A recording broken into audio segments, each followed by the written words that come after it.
What is going on, everybody? What is going on, the Catch fam? My name is John Dawson, and in today's video, we are hopping into our starts and sits for the tight end position for week 2 of the 2022 fantasy football season. If you guys do enjoy today's video, be sure to hit that like button on the way and hit that subscribe button. Of course, if you're new to the channel, we put out free daily fantasy football content. Be sure to drop any comments, questions, concerns pertaining to the 2022 fantasy football season down below. Without further ado, let's hop into today's video. All right, Chargers at Chiefs, Thursday Night Football. I think you are starting both Gerald Everett and obviously you are starting Travis Kelce. There's not too much to say about Kelce, but Gerald Everett had a great week 1 as a whole. 4 targets, 3 receptions, 54 receiving yards, and a touchdown, netted just under 15 fantasy points. So I think Everett, you could argue is a little bit touchdown dependent, but I think it's going to be a matchup with a lot of touchdowns in it. So I like Everett in week 2. Kelce obviously is just going to do Kelce things. I mean,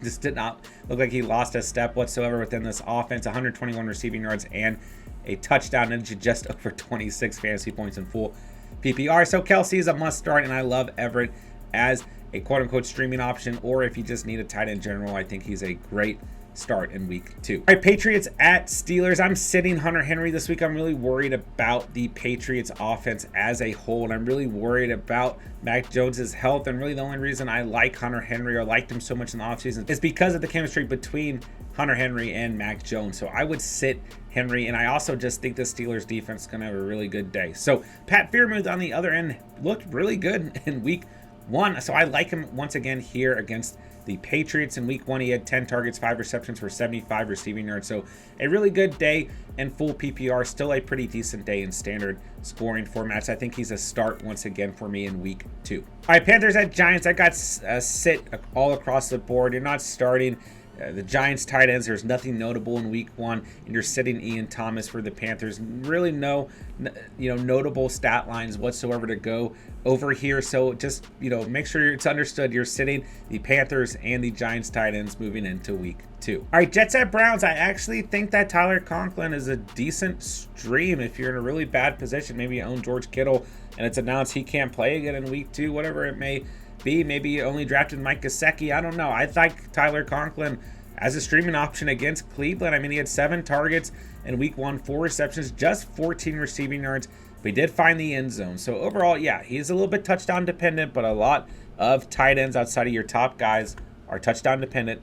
And I think the chemistry that we heard about them and Joe Flacco is for real. So for right now, I think Tyler Conklin is a possible streaming option, but just kind of temper your expectations. If he doesn't score, you're kind of in a bad position. All right, I would sit David Njoku. I was not a fan of Njoku all off season. I know he was kind of a late round guy that people were going after. He had 1 target, 1 reception for 7 receiving yards in week 1. I don't like him against the Jets either. I have him as a sit moving into week 2. All right, Colts at Jaguars. I'm sitting Evan Ingram. We really didn't see enough out of his performance. 4 targets, 4 receptions. I mean, he did catch every football that was thrown his way, but from a fantasy perspective, it was just not enough. I mean, that netted you under 7 fantasy points at 6.8 on average in full PPR. It's still not enough for me to start him against the Colts. And in terms of the Colts tight ends, there was just nothing notable enough to consider anyone on that roster a viable fantasy option moving into week 2. So I've got sits all across the board for the Colts and Jaguars matchup at the tight end position moving into week 2. All right, Dolphins at Ravens. I've got Mike Gesicki as a sit. Really sad to see this. Just had 1 target. He did catch it. He had 1 reception, but 1 receiving yard. I mean, it really just does not look like, we have a small sample size here, but it just does not look like Mike Gesicki is going to be a huge part of this offense. We'll see what happens. Don't forget, last year, week 1, Gesicki put up a goose egg. Got dropped in a lot of leagues. He still finished as tight end 12 on average in full PPR. So I don't know, man. It sucks because I love Mike Gesicki, but I don't know if he's necessarily going to be a fantasy option on the year. We'll see what happens. Obviously, you're starting Mark Andrews. Didn't have a wild week 1, but in full PPR, he's still netted you just over 10 fantasy points. 7 targets, 5 receptions, 52 receiving yards. If you're drafted Andrews, you're starting him. There's no doubt about it. All right, I said all offseason, please don't draft a Buccaneers tight end. Please don't get crazy. Don't even do it in Underdog or best ball formats. And we saw nothing notable whatsoever from that roster at the tight end position. So moving into week 2, you're sitting Buccaneers tight ends. There's no question about it. I think you can start Taysom Hill if you really need to, but don't get too crazy with it. You have to kind of temper your expectations, right? He did have over 15 fantasy points in full PPR, but you take away that crazy long run, he really didn't do too much from a fantasy perspective. He had 81 yards on the ground and a touchdown on the ground. He didn't do a lot, through the air or on the receiving end of things, but Taysom Hill is a fun start. If you're in a really bad position, I think you can consider streaming him. I really should have made him a stream, not a start, but I just like Taysom Hill, so I kind of like to throw him in when I can, but don't get too crazy with this one. Jerron Johnson is probably worth mentioning on the Saints. He did have 5 targets from Jameis Winston, only 2 receptions, but he did have 43 receiving yards. And this is a target that Jameis Winston really liked in the red zone last year. So I would keep an eye on Johnson, but we didn't see a crazy enough stat line for me to really mention him. But at the end of the day, I do think he's worth keeping an eye on moving into week 2. Our Commanders at Lions. I think Logan Thomas is worth a stream if you're in a really bad position. He did have 6 targets, 3 receptions, 45 receiving yards. So not a crazy day, but a good enough day to consider him a streaming option if you need one. Because I think the game script here against the Lions could be similar to last week, where we see the Washington Commanders throwing the football a lot. And it was nice to see Logan Thomas healthy and our boy Carson Wentz targeting him. So I think he's a good streaming option, but don't get too crazy with it. I would start TJ Hawkinson. He did have 7 targets, 4 receptions, 38 receiving yards. Wasn't a crazy day, right? Under 8 fantasy points in full PPR, but at the end of the day, he still drew 7 targets on the day. And I think what we're seeing here, right, is like DJ Chark is coming up on this roster. Obviously, Amon-Ra St. Brown is playing well. And at the end of the day, the Lions are going to run the football first. So I think Hawkinson might be getting kind of lost in the sauce. But at the end of the day, if he scores a touchdown, he's going to have a great fantasy stat line. I think that's what we're going to see, right? 6, 7, 8 points, maybe 5 or 9, somewhere around, the 5 to 9 area on a weekly basis. But if he scores, he has those elevated weeks. So he might become, pretty touchdown dependent, where before he was getting more receptions on average. But he's going to have weeks where he pops. He's going to have weeks where he doesn't. I think overall he's a start for me because A, I like the game script and the matchup this week, but B, if you spent the draft capital on him, you probably have to have him as a starter in your roster. I don't think he's an awful start whatsoever moving into week 2. All right, Hawks at Niners. I would sit Noah Fant. 4 targets, 3 receptions, 16 receiving yards. Listen, we just didn't see enough out of Fant. I had some belief throughout the offseason that Fant could have some productive weeks within that offense. I still believe that, but until we see it on a consistent basis, we don't want to start Noah Fant whatsoever. All right, George Kittle, as at the time that I am filming this, has still not practiced. So he's obviously a start if he's healthy.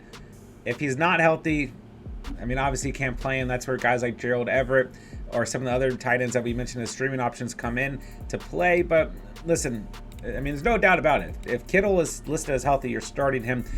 So for all you fantasy managers out there that have Kittle, I sure hope he is healthy, and obviously he's a start moving into week 2 if he is. All right, Falcons at Rams. I would start Kyle Pitts. You kind of have to. He's probably the 3rd tight end off the board in your personal league. If not the tight end 4 or 5, but more than likely tight end 3 after Andrews and Kelsey, right? So listen, not a good week 1. 7 targets, just 2 receptions, 19 receiving yards. A big bummer of a day against the Saints. Even that Saints defense is, very good. The Falcons played well offensively. It just wasn't, Kyle Pitts' day from a fantasy perspective whatsoever. I do think that the Rams defense is going to play well in this game, but at the end of the day, man, similar to some of the other tight ends, if you drafted Kyle Pitts, you have to start him. And, I wouldn't panic, right? It's just 1 week. So we're going to see productive days out of Kyle Pitts throughout this season. He is still a tight end you were starting really on a weekly basis, regardless of the matchup. All right, I would stream Tyler Higbee if you're in need of a tight end. He had 11 targets. Wasn't a great fantasy outing. 5 receptions, 39 receiving yards, but he still netted you just under 9 points in full PPR. But the thing that I like the most is he had 11 targets from Matthew Stafford, and they started to show some good chemistry at the end of last season. So I think in full PPR scoring formats, Higbee is a pretty good overall option if you need a stream moving into week 2. All right, Cardinals at Raiders. I've got both tight ends in this matchup as a start. Zach Ertz didn't have a very good day. Just 4 targets, 2 receptions, 14 receiving yards, but he made up for it because he did have a touchdown, which netted you just under 11.5 fantasy points in full PPR. So I still like Ertz because he found the end zone in week 1, and I think that this matchup is good enough. I think it's going to be a little bit of a shootout, so I like this game script. I think ERTZ stays in your starting lineup unless we hear that he's unhealthy or something like that. Darren Waller obviously is going to be a start on a weekly basis for you as well. Similar to a guy like Kyle Pitts, if you drafted Waller, you were starting him as long as he is healthy. 6 targets for Waller in week 1, 4 receptions, 79 receiving yards. So full PPR, that was just under 12 fantasy points. Like I said, I like this matchup for both tight ends. I like the game script here. So both Zach Ertz and Darren Waller starts moving into week 2. All right, Texans at Broncos. I've got a sit for the Texans tight ends. Brevin Jordan kind of banged up his ankle, didn't show anything fantasy-wise, and really at this point it still isn't practicing, and Farrah Brown didn't do anything in this game either. So I'm sitting the Texans tight ends. I just don't feel good about rolling out either of those guys, and I doubt anyone watching this video does either. I think Albert O is a perfectly fine start against the Texans. I like this game script. I do think that the Texans stepped up in week 1. They played very well defensively, but I still like the Broncos in this game as a whole. And in week 1, Albert O had enough targets at 6, just 5 receptions, but a good enough stat line, 33 receiving yards, and netted you just over 8 fantasy points. So it's not my favorite start by any means, but I do think that the Broncos are going to come out and throw the football, and really try and win this football game, although they are going to run the football quite a bit. But I think that Albert O, as long as he kind of scores a touchdown, is going to have really good weeks, and he's going to have weeks kind of similar to TJ Hawkinson, where if he doesn't score, he's still netting you somewhere between 6 and 9 fantasy points. So, I mean, there's a lot of these tight ends that are touchdown dependent. I think Albert O is probably going to be one of them, unfortunately. I know there's a lot of hype around him in the offseason, but at the end of the day, I do think that if he is your starting tight end, or if you feel like your starting tight end doesn't have as good of a matchup, that Albert O is perfectly fine rolling into week 2. All right, Bengals at Cowboys, man. Hayden Hurst, a really good week in week 1. I talked about this in the offseason. I didn't really go out and target him necessarily in any leagues, but I loved him like an underdog drafts because I really did think that he could replace CJ Uzomah and really have a productive year at the end of the day. So I think he's a great streaming option against the Cowboys, right? I mean, 9.6 points on average in full PPR in week 1. 8 targets, 5 receptions, 46 receiving yards for Hayden Hurst. So I like him in this matchup. Listen, he's another guy who, if he doesn't score, he's probably not getting you more than 9 points or so at best. But at the end of the day, this offense is going to be throwing the football enough that I do think he is stream worthy. On the other end, I love Dalton Schultz on a weekly basis. This is a guy, similar to Kyle Pitts or Darren Waller. If you drafted Dalton Schultz, he's in your starting lineup on a weekly basis. Just over 13 points in full PPR in week 1, 9 targets, 7 receptions, 62 receiving yards. Here's the thing, man. Obviously, Dak is out. I get it. But what do backup quarterbacks love? They love the tight end position. He's going to be a security blanket all season long. I'm not scared about Dalton Schultz, especially in full PPR leagues. I think he'll be perfectly fine moving into week 2. All right, Bears at Packers. I get it. There's a lot of fantasy managers out there panicking about Cole Kmet. And I said all off season long, man, I really only like Cole Kmet in full PPR. And even with that being said, I'm not panicking about Cole Kmet whatsoever. This was a rain game, guys. I get it. He was held without a catch. He gave you a goose egg. I own him in one of my leagues, and he gave me a goose egg. It's okay. Like, it's a rain game. These things are going to happen, right? So in week 2, I do think that this Packers defense is going to show up. Don't get me wrong. But if you own Kmet, I still think, as long as it's full PPR, he could have a good enough day to get you a viable fantasy stat line. Just don't panic yet. If you package him away in a trade, whatever. But at the end of the day, it was just week 1. I think he'll be okay in week 2.